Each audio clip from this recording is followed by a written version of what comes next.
Hola, mi nombre es María Eloísa Fernández Mena. Soy estudiante de UAPA de Educación, Mención Ciencias Sociales. Estoy cursando la asignatura Historia de la Civilización Moderna y Contemporánea con la facilitadora Carmen Nazaret Rodríguez. Les voy a hablar sobre el libro Historia del siglo XX, escrita por Erich Hobsbawm, historiador marxista británico de origen judío. Nació el 9 de junio de 1917 en Alejandría, Egipto. Falleció el 1 de octubre del 2012 en Londres, Reinos Unidos. Tenía una rama militar y perteneció al ejército británico. Participó en la Segunda Guerra Mundial. Este libro, Historia del siglo XX, tiene 3 partes. La primera parte se llama La Era de las Catástrofes. En su primer capítulo tiene por nombre La Época de la Guerra Total.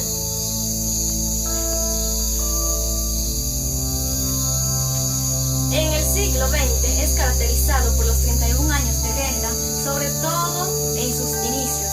Ante el 1914 se consideraba como un pasado de paz. La guerra en que participaron las 6 grandes potencias europeas, Gran Bretaña, Francia, Prusia, Austria, Hungría y Prusia. Antes de la Primera Guerra Mundial había ocurrido guerras, pero habían terminado meses o semanas después. Después de la Segunda Guerra Total, la humanidad sobrevivió, pero todo lo que había de la civilización antigua se derrumbó con la guerra. La guerra naval adquirió una gran dimensión mundial.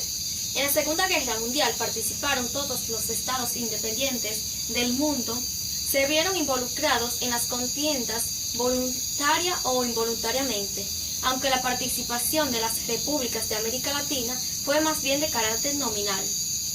El mundo había sido ocupado salvo la República de Irlanda, Suecia, Suiza, Portugal, Turquía y España en Europa.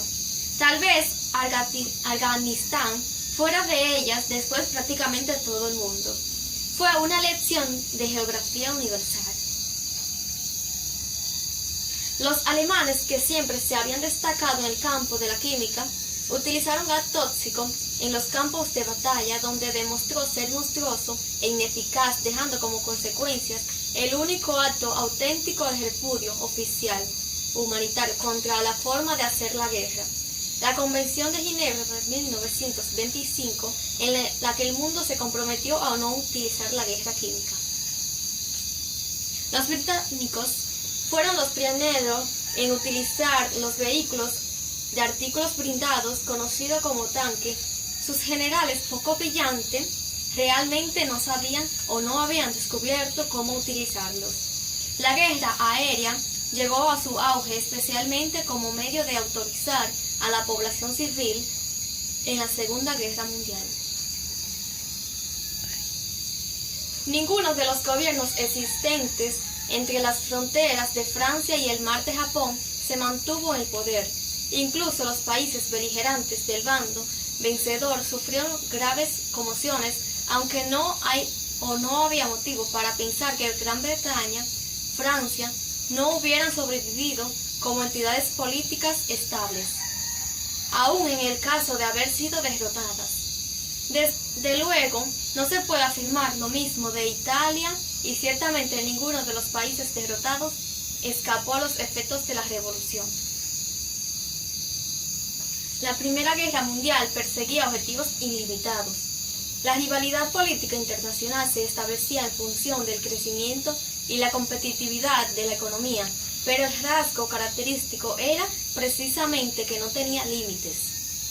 En la década del 1900, la era imperial e imperialista estaba todavía intacta, tanto las aspiraciones alemanas de convertirse en la primera potencia mundial como la resistencia de Gran Bretaña y Francia, que seguían siendo sin duda grandes potencias en un mundo eurocéntrico. El único objetivo de la guerra era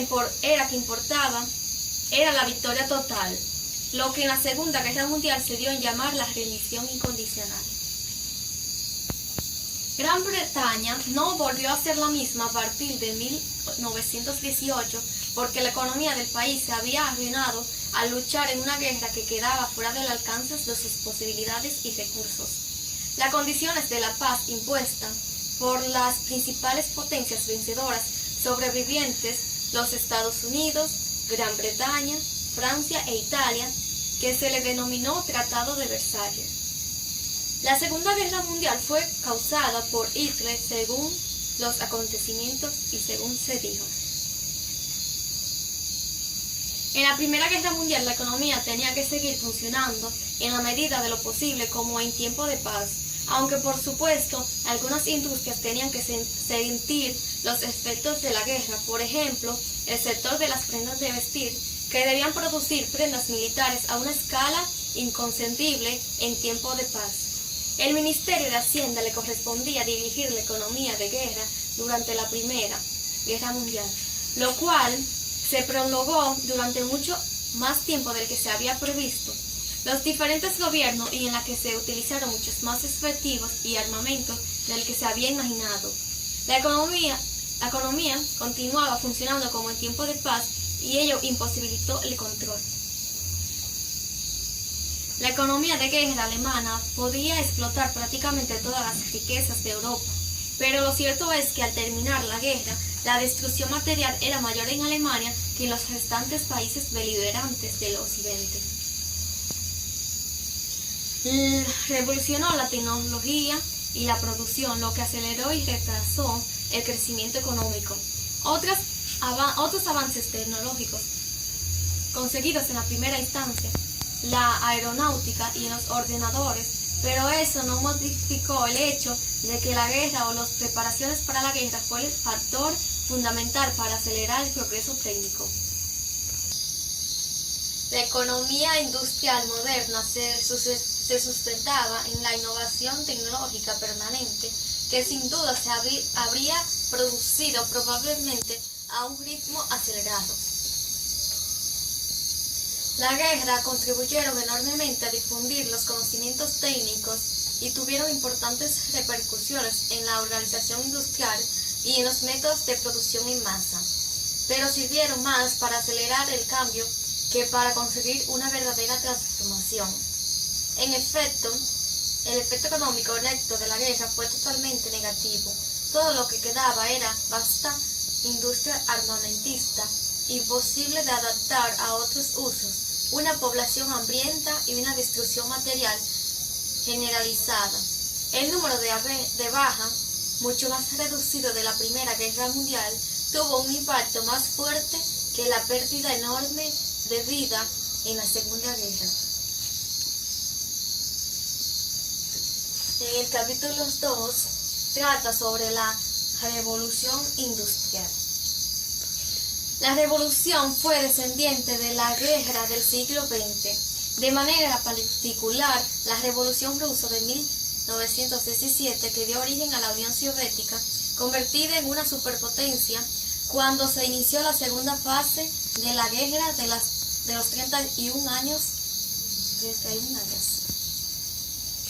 Estados Unidos salió de la guerra mundial intacto y hasta más fuerte. En todos los demás países, el fin de los conflictos desencadenó agitación. Los partidos socialistas, que se apoyaban en las clases trabajadoras y se inspiraban en la convicción de la inestabilidad histórica de su victoria, encargaba esa alternativa en la mayor parte de los países europeos. Parecía que solo hacía falta una señal para que los pueblos se levantaran a sustituir el capitalismo por el socialismo, transformando los sufrimientos sin sentido de la guerra mundial en un acontecimiento de carácter más positivo, los dolores y convulsiones intensos de nacimiento de un nuevo mundo.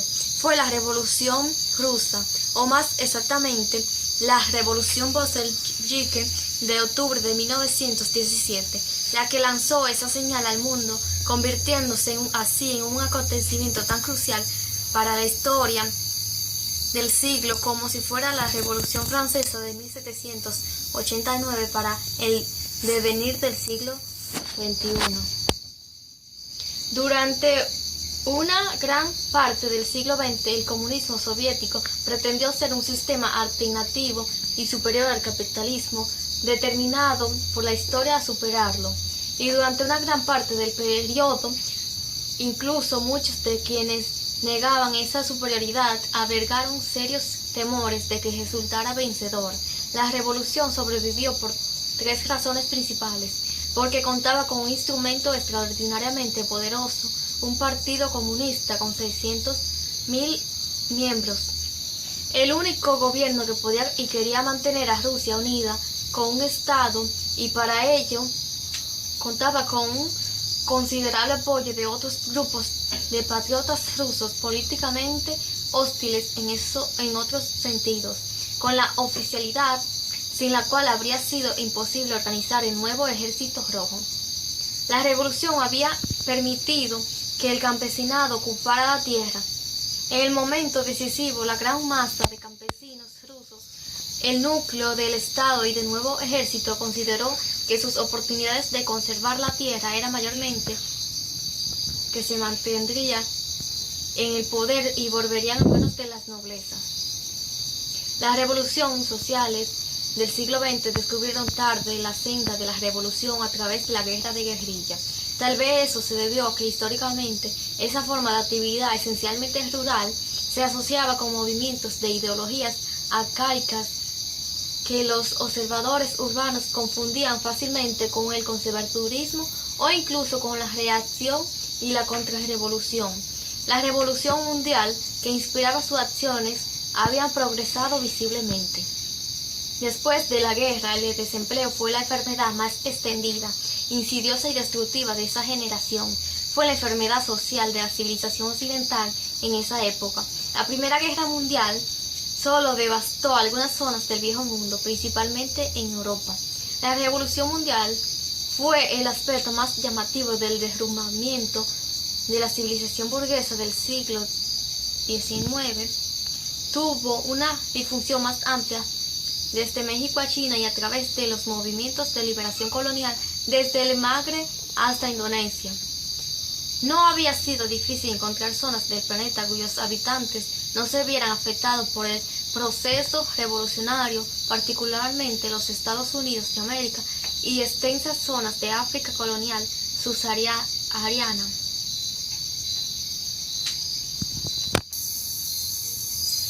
Capítulo 3. El abismo económico. La economía capitalista mundial pareció derrumbarse en el periodo de entreguerras y nadie sabía cómo podría recuperarse. El funcionamiento de la economía capitalista no fue nunca uniforme y las fluctuaciones de diversa duración, a menudo muy intensas, constituyeron una parte esencial de esa forma de organizar los asuntos del mundo. El llamado ciclo económico de expansión y de depresión era un elemento con el que ya estaban familiarizados todos los hombres de negocios del siglo XIX. Solo los socialistas, Karl Marx, consideraba que los ciclos eran parte de un proceso mediante el cual el capitalismo generaba unas contradicciones internas que acabarían siendo insuperables. Creían que suponían una amenaza para la existencia del sistema económico. Existía la convicción de que la economía mundial continuaría creciendo y progresando como había sucedido durante más de un siglo, excepto durante la breve catástrofe de la depresión cíclica. Lo novedoso era que probablemente por primera vez en la historia del capitalismo sus fluctuaciones parecían poner realmente en peligro el sistema. En Alemania, en 1923, el valor de la moneda se redujo a una millonésima parte del que 1913, lo que equivale a decir que la moneda perdió completamente su valor. Cuando terminó la gran inflación de 1922 al 1923, tomaron las decisiones de los gobiernos de dejar de imprimir papel moneda en cantidad ilimitada y de modificar el valor de la moneda. Aquellos alemanes que dependían de unos ingresos fijos y de sus ahorros se vieron en una situación de grave dificultad, aunque en Polonia, Hungría y Austria la moneda conservó algo de su valor. Esa situación preparó a Europa Central para el fascismo. Los británicos habían perdido aproximadamente una cuarta parte de sus inversiones mundiales durante la guerra, principalmente los afectuados en los Estados Unidos, de la que tuvieron que desprenderse para comprar suministro de guerra. Los franceses perdieron la mitad de sus inversiones como consecuencia de la revolución y el hundimiento de Europa. Mientras tanto, los Estados Unidos, que al comenzar la guerra era un país deudor, al terminar el conflicto era el principal acreedor internacional, dado que se concentraba sus operaciones en Europa y en el hemisferio occidental. Los británicos continuaban siendo, con muchos, los principales inversores en Asia y África. Sus influencias en Europa eran decisivas. Los acontecimientos del periodo 1929-1933 hicieron imposible e impredecible un retorno a la situación de 1913. El viejo liberalismo estaba muerto o parecía condenado a desaparecerse. Tres opciones competían por la hegemonía política e intelectual. Esas tres opciones eran el comunismo marxista, el capitalismo y el fascismo. Capítulo 4. La caída del liberalismo.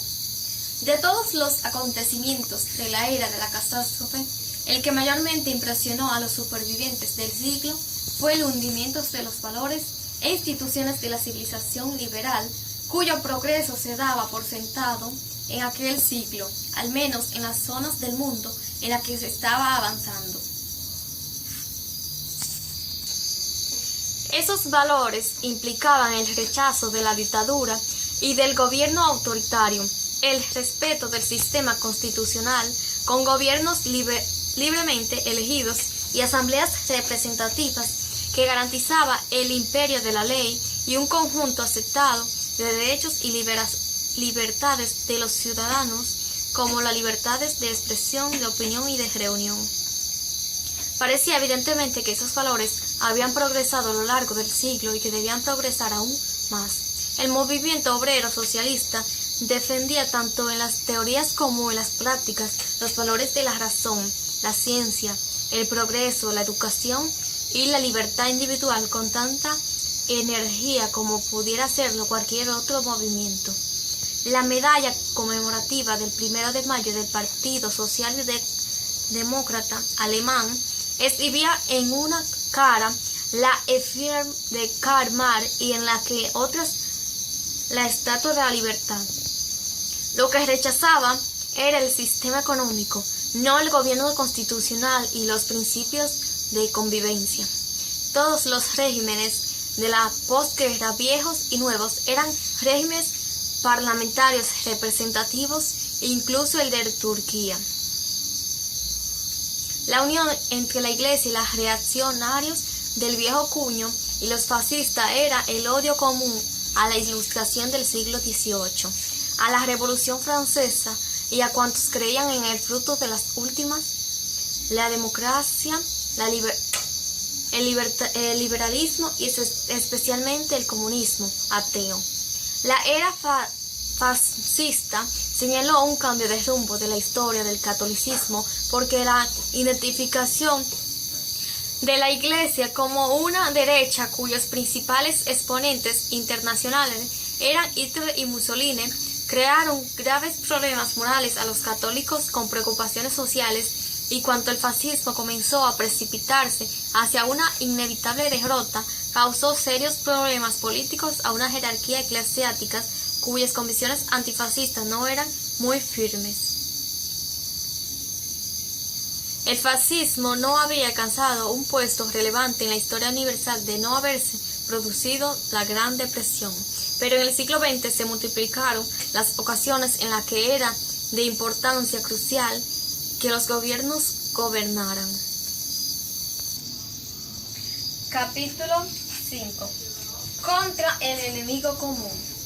En un siglo dominado por los enfrentamientos entre el comunista y anticapitalista de la Revolución de Octubre, representado por la Unión Revolucionaria Social Soviética, y el capitalismo anticomunista, cuyo defensor y mejor exponente era Estados Unidos. Esa situación histórica era excepcional y fue representativa efímera. Dos bandos ideológicos se convirtieron en enemigos en la Guerra Fría. En otras palabras, estuvo condicionada por el accesos y la caída de Alemania de Hitler, 1933-1945, frente a el cual Estados Unidos y la Unión Revolucionaria Social Soviética hicieron causa común porque la consideraban un peligro más grave del que cada uno veía en otro país. La movilización de todo el apoyo posible contra el fascismo, o lo que es lo mismo, contra Alemania, fue fruto de un triple llamamiento a la unión de todas las fuerzas políticas que tenían un interés común en oponerse al avance del eje, a una política real de resistencia y a unos gobiernos dispuestos a practicar esa política. De hecho, llevó más de 8 años conseguir esa movilización, o 10 si se sitúa en 1931, el comienzo del progreso que desembocaría en la Guerra Mundial. Desde el punto de vista internacional, fue una versión en miniatura de una guerra europea en la que se enfrentaron un Estado fascista y otro comunista. Se comprendió en una alianza con el eje basado en el principio de que los enemigos de mis enemigos son mis amigos. El fascismo se convirtió y se disolvió como un terrón en el agua de un río y desapareció virtualmente de escenas políticas, excepto en Italia, donde un modesto movimiento neofascista, movimiento social italiano, que honrara la figura de Mussolini, hasta teniendo una presencia permanente en la política italiana. El fascismo, aunque su movilización fuese heterogénea y transitoria, consiguió unir a la extraordinaria espectro de fuerza. La historia apenas tuvo en cuenta las intenciones humanas, ni siquiera la de los responsables políticos nacionales. Y la transformación social que se produjo no fue la que se deseaba y la que se había previsto. En cuanto desapareció el fascismo contra el que se había unido, el capitalismo y el comunismo se dispusieron de nuevo a enfrentarse como enemigos irreconciliables.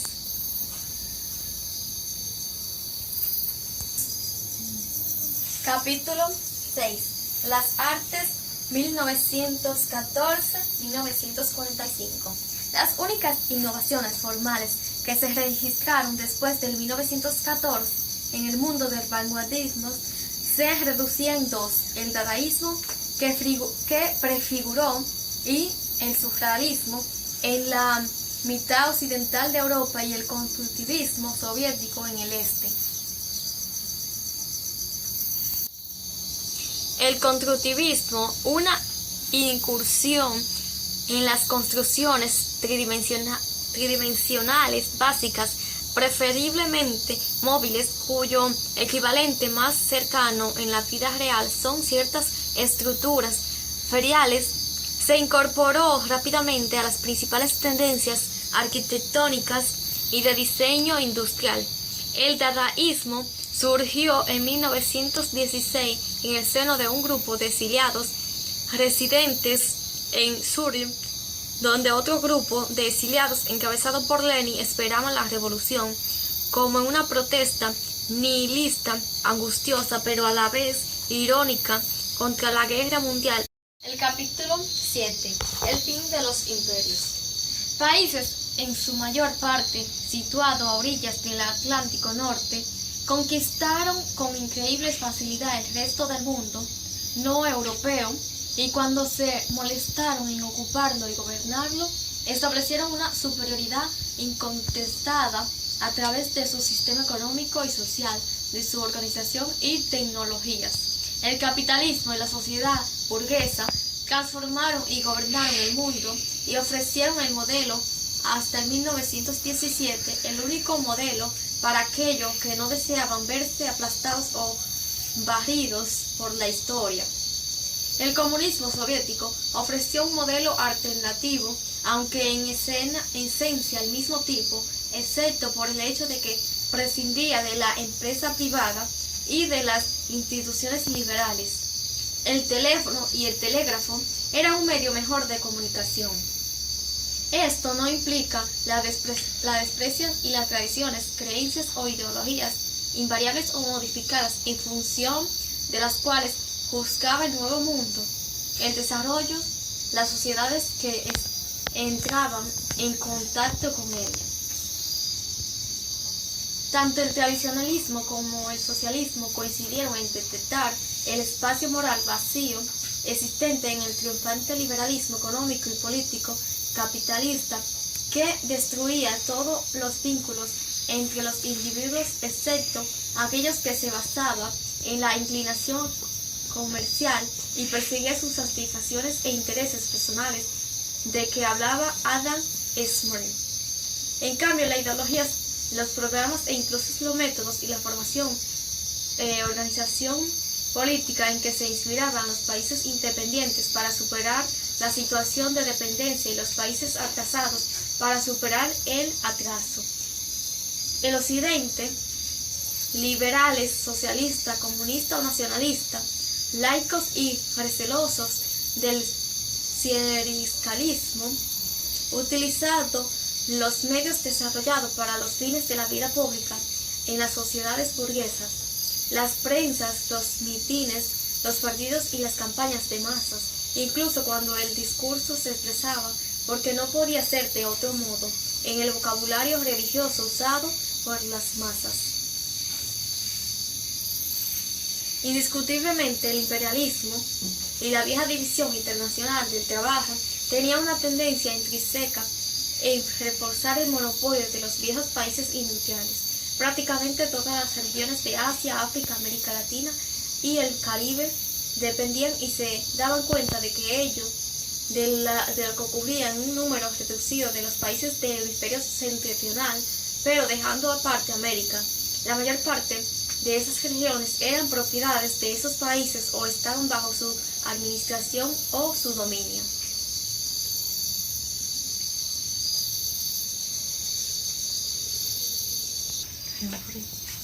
En la segunda parte lleva por nombre La Edad de Oro.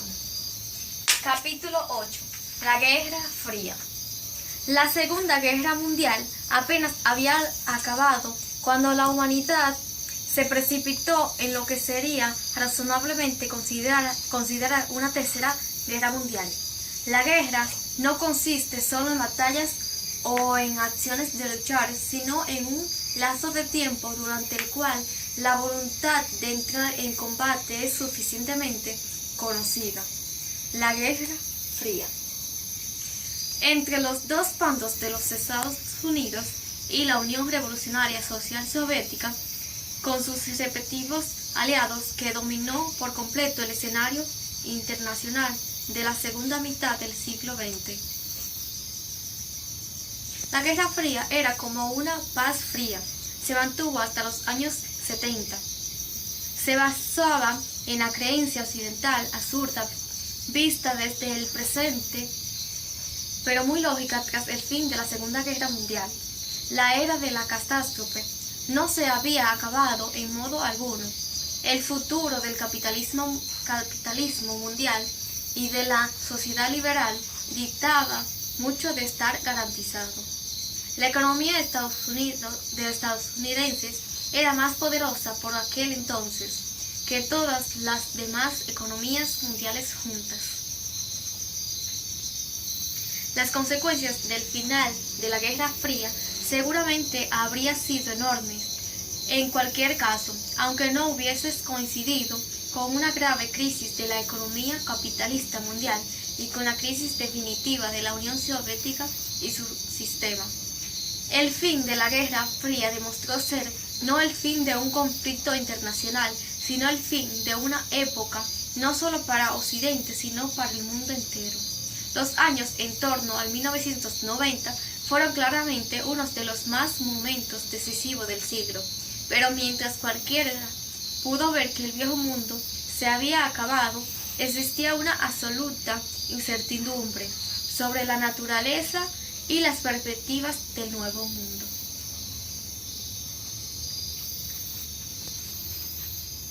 Capítulo 9. Los años dorados. Durante los años 50, mucha gente se dieron cuenta de que los tiempos habían mejorado de forma notable. Los economistas empezaron a darse cuenta de que el mundo, y en particular el mundo capitalista desarrollado, había atravesado una época histórica realmente excepcional y le buscaron un nombre: los 30 años gloriosos de los franceses. Entre 1950 y 1973, los Estados Unidos crecieron más lentamente que en ningún otro país industrializado, con la excepción de Gran Bretaña. Su crecimiento no fue superior al de la etapa más dinámica de su desarrollo. La Edad de Oro comprendió básicamente a los países capitalistas desarrollados a lo largo de esa década. Representaba alrededor de 3/4 partes de la producción mundial y más del 80% de las exportaciones de producción elaborados. En los años 50, el crecimiento económico parecía ser el ámbito mundial con independencia de los regímenes económicos. La economía mundial crecía a un ritmo explosivo. Al llegar los años 70, era evidente que nunca había existido algo semejante. La producción mundial de manufacturas se duplicó entre principios de los 50 y principios de los 70. Y algo todavía más impresionante, el comercio mundial de productos elaborados se multiplicó por 10. El motor aparente de la expansión económica fue la revolución tecnológica. Los Estados Unidos, un país que no había sido devastado por la guerra, la derrota o la victoria, aunque había acusado de la breve sacudida de la Gran Depresión, los demás países trataron sistemáticamente de imitar a los Estados Unidos con su proceso de aceleración del desarrollo económico. Capítulo 10. La Revolución Social 1945-1990. Al entrar al tercer mundo, el siglo XX, se pudo ver el proceso en marcha entre los intelectuales del Occidente. El cambio social más drástico y de mayor alcance de la segunda mitad del siglo XX, y el que nos separa para siempre del mundo del pasado, fue la muerte del campesinado. Y es que desde el Neolítico, la mayor parte de los seres humanos habían vivido de la tierra y de los animales domésticos, o habían recogido los frutos del mar, como el pescado. Excepto Gran Bretaña, que se dedicaba a los agricultores y campesinos, siguieron formando una parte muy importante de la población activa, incluso en los países industrializados. El hecho de que el campesinado se resistiera a desaparecer todavía se utilizaba como argumento en contra de la predicción de Marx de que acabaría haciéndolo. Resultó demasiado sorprendente, ya que a principios de los años 80, menos de 3 de cada 100 ingleses o belgas se dedicaron a la agricultura. De modo que fue más probable que en su vida cotidiana el inglés de medio entre la relación con alguien que haya sido un campesino en la India o en Bangladesh con quien lo haya sido en los Estados Unidos. Los campesinos europeos habían dejado de labrar la tierra.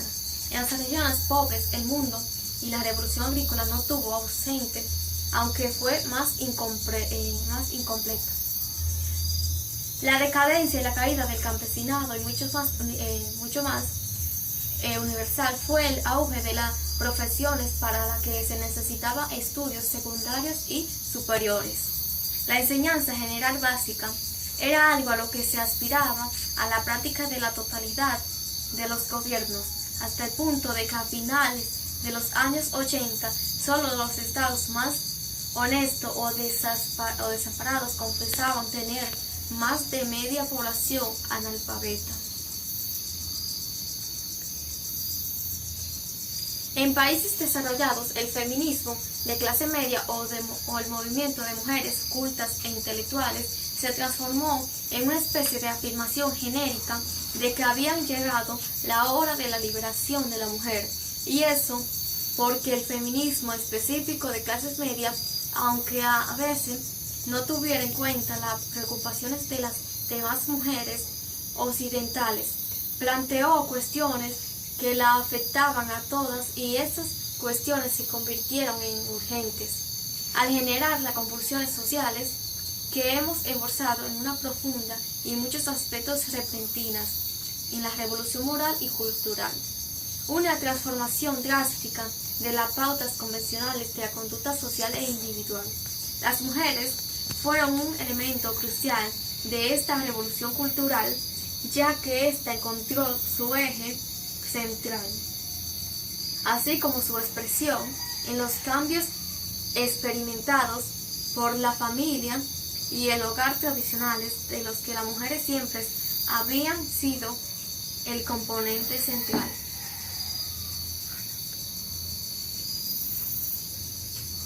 Capítulo 11. La revolución cultural.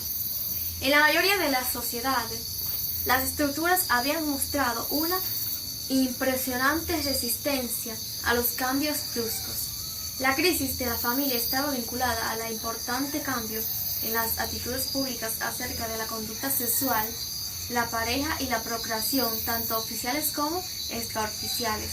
Los más importantes de las cuales pueden darse de forma coincidente en los años 70. Esta fue la época de la liberación extraordinaria, tanto para los heterosexuales, o sea, sobre todo para las mujeres que hasta entonces habían gozado de muchas menos libertades que los hombres, como para los homosexuales, además de para las restantes formas de disidencia en la materia culta sexual. La cultura juvenil se convirtió en la matriz de la revolución cultural en el sentido más amplio de una revolución en el comportamiento y las costumbres, en el modo de disponer del ocio y en las artes comerciales, que pasaron a configurar cada vez más el ambiente que respiraban los hombres y mujeres urbanos. Las ventajas materiales de vivir en un mundo en donde la comunidad y la familia estaban en decadencia eran y siguieron siendo innegables. De lo que pocos se dieron cuenta fue de lo mucho que la moderna sociedad industrial había dependido hasta mediados del siglo XX de la asociación entre los viejos valores comunitarios y familiares y la nueva sociedad, y por tanto de lo duro que iba a ser las consecuencias de su rápida desintegración.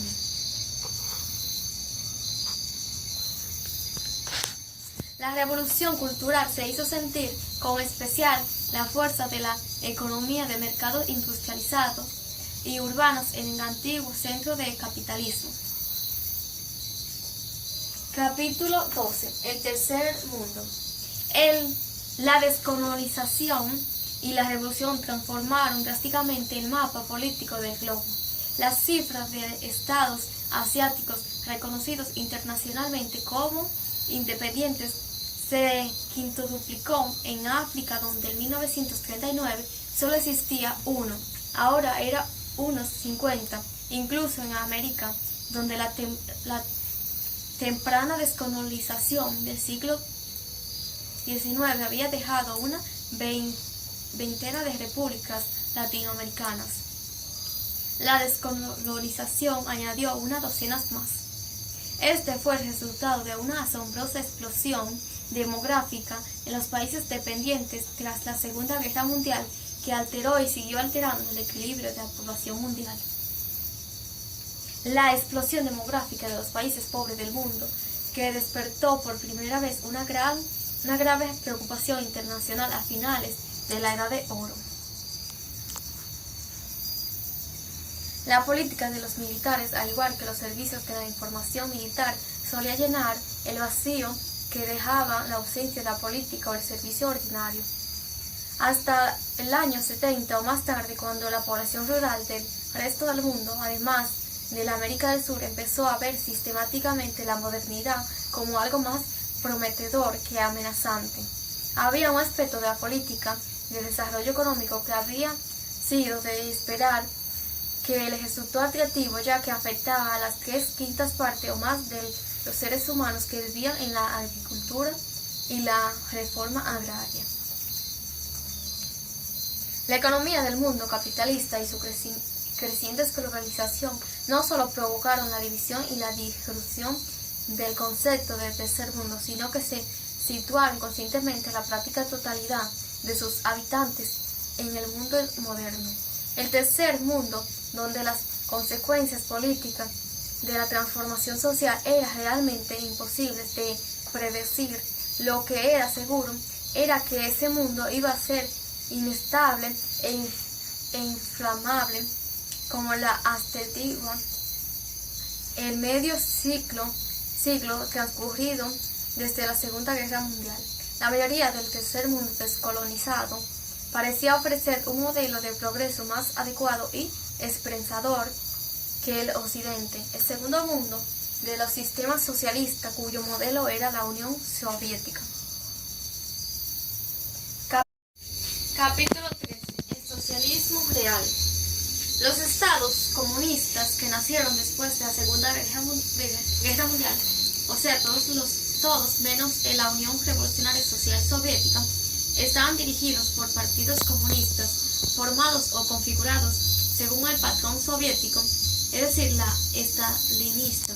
Las economías desarrolladas no socialistas crecían y prosperaban como nunca, aumentando la considerable diferencia entre ambos sistemas, algo que resultaba especialmente visible en Alemania, donde los dos convivían en partes distintas del mismo país. Tercera parte, el derrumbamiento. Capítulo 14. Las décadas de crisis. La historia de los 20 años que siguieron en 1973 es la historia de un mundo que perdió su rumbo y se deslizó hacia la inestabilidad y la crisis. Sin embargo, hasta la década de los 80 no se vio con claridad hasta qué punto estaban minados los cimientos de la Edad de Oro. Hasta que en una parte del mundo, la Unión Soviética y la Europa oriental del socialismo se colapsó por completo. No se perdió la naturaleza mundial de la crisis, ni se admitió su existencia en las regiones desarrolladas no comunistas. Capítulo 15. El tercer mundo y la revolución. El primer mundo se mantuvo estable política y socialmente cuando comenzó la Guerra Fría. Todo lo que pudiese moverse bajo la superficie del segundo mundo pudo ser contenido por la tapadera del poder de los partidos y por la posibilidad de una intervención militar soviética. El potencial revolucionario del tercer mundo resultó también evidente para los regímenes comunistas, aunque solo sean porque se vio a los líderes de la liberación colonial tenían a verse a sí mismos como socialistas comprometidos en un proyecto de emancipación, progreso y modernización como la Unión Soviética y con unas directrices semejantes. El tercer mundo se convirtió en la esperanza de cuantos seguían creyendo en la revolución social. En los años 50 los rebeldes latinoamericanos no solo se nutrían de la retórica de los libertadores históricos desde Bolívar hasta el cubano José Martí, sino de la tradición de la izquierda antiimperialista y la revolucionaria posterior a 1917. Capítulo 16. El final del socialismo. La clave para alcanzar la modernidad es y fue el desarrollo de la ciencia y la tecnología. La desintegración económica ayudó a acelerar la desintegración política y fue alimentada por ella, con el fin de la planificación y de las órdenes de una carrera de cada comunidad, territorio u otras unidades que podían gestionarla hacia la autoprotección y la autosuficiencia, o bien hacia los intercambios bilaterales. Capítulo 17. La muerte de la vanguardia, las artes después de 1950. La tecnología revolucionó las artes haciéndolas presentes, como la radio, que ya se había llevado los sonidos, palabras y música a la mayoría de los hogares del mundo desarrollado. Siguió su penetración por el mundo en vías de desarrollo, pero lo que la universalización fue el transistor, que la hizo pequeña y portátil, y las pilas eléctricas de larga duración. La tecnología transformó el mundo de las artes y de los entretenimientos populares más pronto de un modo más radical que el de las llamadas artes mayores, especialmente la de las tradicionales. Capítulo 18. Brujos y aprendices, las ciencias naturales. Siglo XX, periodo de la historia, había sido más impregnado por las ciencias naturales, ni más dependientes de ella. No obstante, ningún otro periodo, desde la retrasación de Galileo, y he sentido menos a gusto con ella. La tecnología, paradoja, con historiadores del siglo, deben lidiar, pero antes de intentarlo, tenía que probar la magnitud de los fenómenos. Los científicos seguían siendo una fracción mínima de la población, incluso de los países desarrollados. Su número crecía espectacularmente y llegaría prácticamente a doblarse en los 20 años posteriores a 1970. A través de la estructura tecnológica saturada de la vida humana, la ciencia demostró cada día su milagro en el mundo de los fines del siglo XX. La temperatura política de la ciencia bajó después de la Segunda Guerra Mundial. Pese a toda la ciencia se hizo eco de su tiempo, aunque innegable en algunos movimientos científicos importantes, como el endogenio. Así era prácticamente inevitable que el desordenar de la proliferia particular atómicas. La revolución del ADN, en la mayor descubrimiento de la biología, se denominó ciencia de la vida durante la segunda mitad del siglo. Se refería esencialmente a la genética y a la medida del darwinismo en el siglo XX. Es inclusivamente genético en la evolución.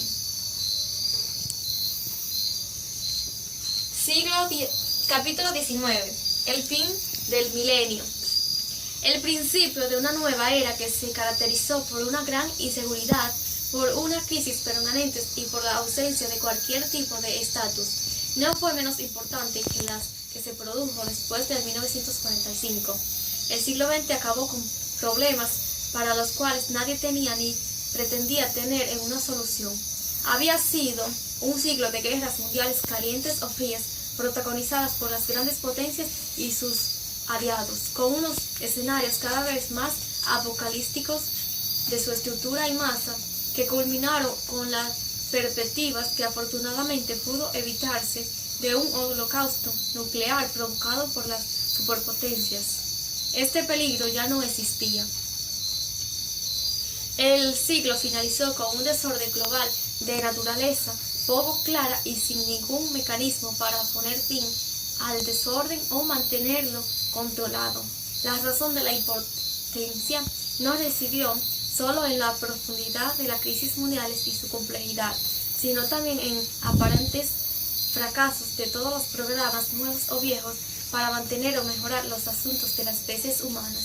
Fue una era de guerra religiosa, aunque las más militantes y sanguíneas de las religiones, como el nacionalismo y el socialismo, fuesen ideologías laicas nacionadas en el siglo XIX, cuyos dioses eran abstracciones o políticos venerados como divinidades. Hasta aquí es mi exposición sobre la historia del siglo XX. Muchas gracias.